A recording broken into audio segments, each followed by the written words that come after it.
Hola, hoy vamos a hacer un viaje de casi 1000 años por la península ibérica. Una historia increíble, de conquista, de transformación y al final de colapso, que acabó creando una identidad completamente nueva, desde que Roma puso un pie aquí hasta que nació el reino visigodo.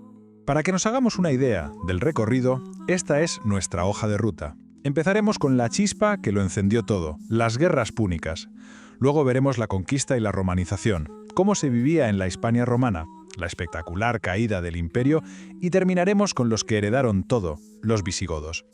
Bueno, pues vamos al lío. Arrancamos con lo primero. Y esto es fundamental que lo entendamos. Roma no llegó aquí con un plan para invadir la península, para nada. Su llegada fue en realidad una consecuencia de un choque de titanes, de una lucha por el control del Mediterráneo contra su archienemigo Cartago.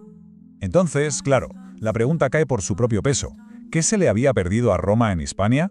Pues, curiosamente, la respuesta no estaba aquí, sino bastante más al este. Todo, absolutamente todo, empezó por el control de una isla, Sicilia.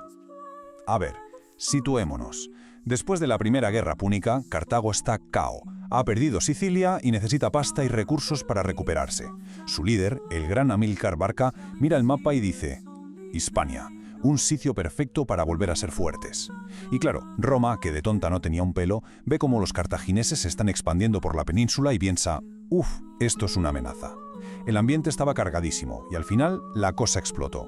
Segunda Guerra Púnica, año 2018 a.C. Y bueno, después de una guerra salvaje, con Aníbal cruzando los Alpes con elefantes y plantándose casi en las puertas de Roma, al final los romanos ganaron.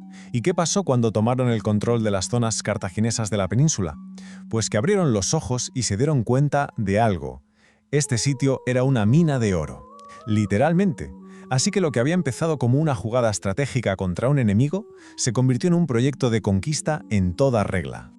Y esto nos lleva a la siguiente fase. Porque, ojo, conquistar Hispania no fue un paseo. Fue un proceso larguísimo y muy sangriento. Hablamos de casi 200 años, que no solo sirvieron para someter a los pueblos de aquí por la fuerza, sino que cambiaron su mundo para siempre. La conquista tuvo como 3 grandes etapas. Primero se hicieron con la costa mediterránea, lo que le quitaron a Cartago. Después se pasaron un siglo entero de guerras brutales contra los pueblos del interior, como los lusitanos o los celtíberos, que no se lo pusieron nada fácil, y al final tuvo que venir el mismísimo emperador Augusto en persona para doblegar a las tribus del norte, que eran irreductibles. 200 años de guerra casi sin parar, una barbaridad. Y aquí, mucho ojo porque esto es importante. Siempre se cuenta lo de la resistencia de Numancia como un acto de heroísmo por España. Pero eso es no entender nada. En esa época España no existía como concepto.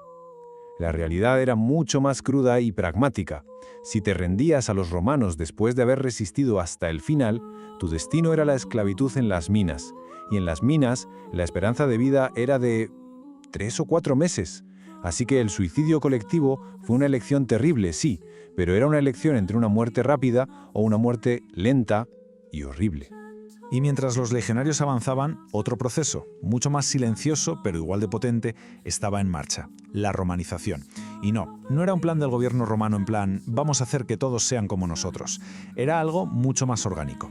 Llegaban soldados, comerciantes, funcionarios, y la gente de aquí, poco a poco, adoptaba el latín, las leyes romanas o sus costumbres porque sencillamente les eran útiles, les abrían puertas. Y claro, las ciudades, las calzadas, los acueductos, todo eso cambió el paisaje de la península para siempre.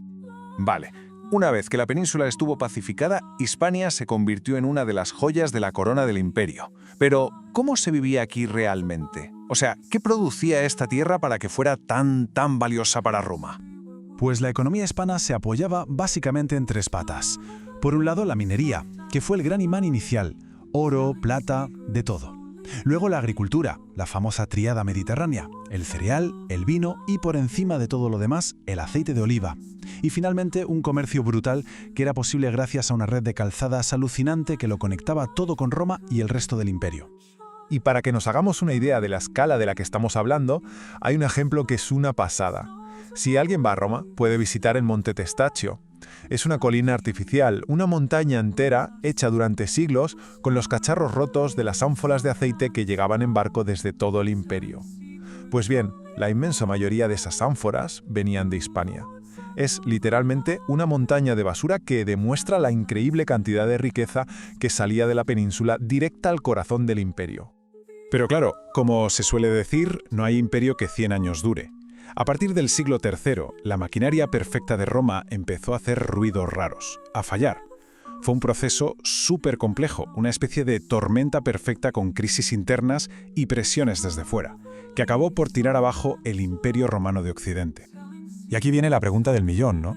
¿Cómo es posible que una estructura tan gigante, tan organizada, tan poderosa, se desmoronase de esa manera? Pues como casi siempre, no hay una única respuesta. Fue una mezcla de muchos factores que se fueron alimentando unos a otros. Aquí tenemos los 4 problemas principales. Primero, el tamaño. El imperio era simplemente demasiado grande y carísimo de defender. Segundo, se acabaron las conquistas, y eso significó que se acabó la principal fuente de mano de obra barata, los esclavos. Tercero, una crisis económica y fiscal brutal. Los ricos se piraron al campo para no pagar impuestos y el Estado se dedicó a freír a las clases medias de las ciudades. Y por último, la presión en las fronteras de los pueblos germánicos, a los que los romanos llamaban, así en general, bárbaros. Y fijaos en la reacción en cadena que esto provocó. Como no había esclavos, los terratenientes necesitaban gente que trabajara sus tierras. ¿Y a quién recurrieron? A los colonos. Campesinos que, asfixiados en las ciudades, se iban al campo a trabajar para un gran señor a cambio de protección. El problema, con el tiempo, se quedaron atados a esa tierra, perdiendo su libertad. La sociedad se fue al campo, se volvió más rural y más jerárquica. Básicamente, se estaban poniendo los cimientos de la Edad Media. Y así llegamos al año 476. El último emperador romano de Occidente es depuesto. Se acabó. El imperio ha caído. Y aquí en España, de todos los pueblos germánicos que habían ido entrando, al final uno se impone a los demás y funda un nuevo reino sobre las cenizas de Roma, los visigodos.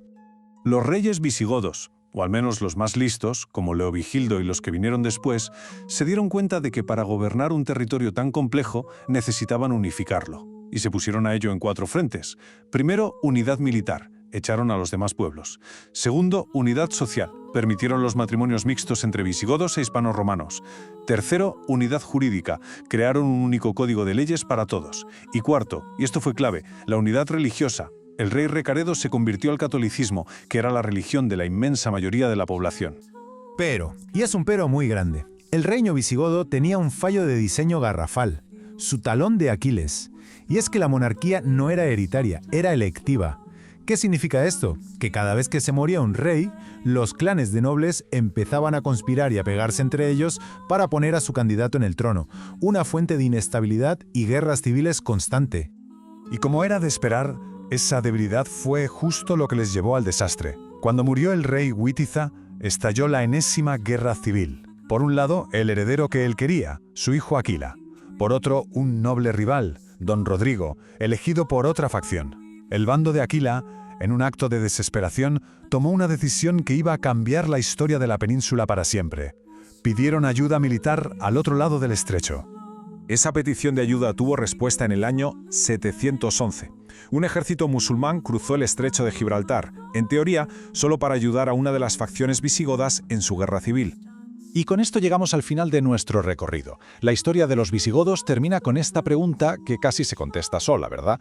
Un reino roto por dentro, metido en sus propias peleas, que invita a una potencia de fuera a meterse en sus asuntos. ¿Qué podía salir mal? Pues todo. Los que llegaron como supuestos aliados vieron la debilidad, vieron la oportunidad y decidieron quedarse. Pero esa historia, la de Al-Ándalus, ya es materia para otro análisis.